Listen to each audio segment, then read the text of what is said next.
Hey everybody, what's up and welcome back to today's video guys. And today guys, I'm going to be showing you how to get a refund on Squarespace. This is a very simple thing to do, so make sure to watch this quick and easy video to the very end, follow my steps correctly, so you can make sure that this works the same for you and you can do this yourself.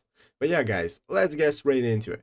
So the first thing you want to do is go ahead and open up the official Squarespace website right here, squarespace.com if you're not already, and after opening it up, you'll be greeted by this main page right here, which is our home page where we want to go ahead and log into our account. After logging in, you'll be greeted by your dashboard right here, where you can find all the websites that you own and that you can access. So you want to go ahead and open them up.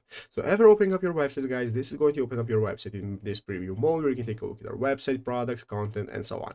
And here we have on the official support Squarespace website a guide on how to get started with refining commerce orders. So basically, if you want to refund some orders that have been made on your website, this is what we have to do. We want to open up the orders section right here. So let's go ahead and open up products at the left side screen. We have just showed you and open up orders. Here you can see you have your pending orders and fulfilled ones. So what you want to do, guys, is go ahead and find the order that you want to refund, and you have to turn it into a pending order. So guys, in the order details, you want to click on mark as pending if they're already fulfilled.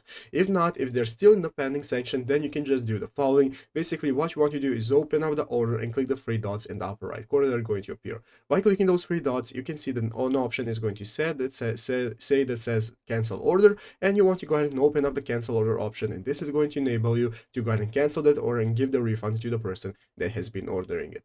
But yeah guys, basically that is how to do it. So I hope this video was helpful. If it was, make sure to leave a like, subscribe to the channel. So guys, thanks for watching, take care, and bye.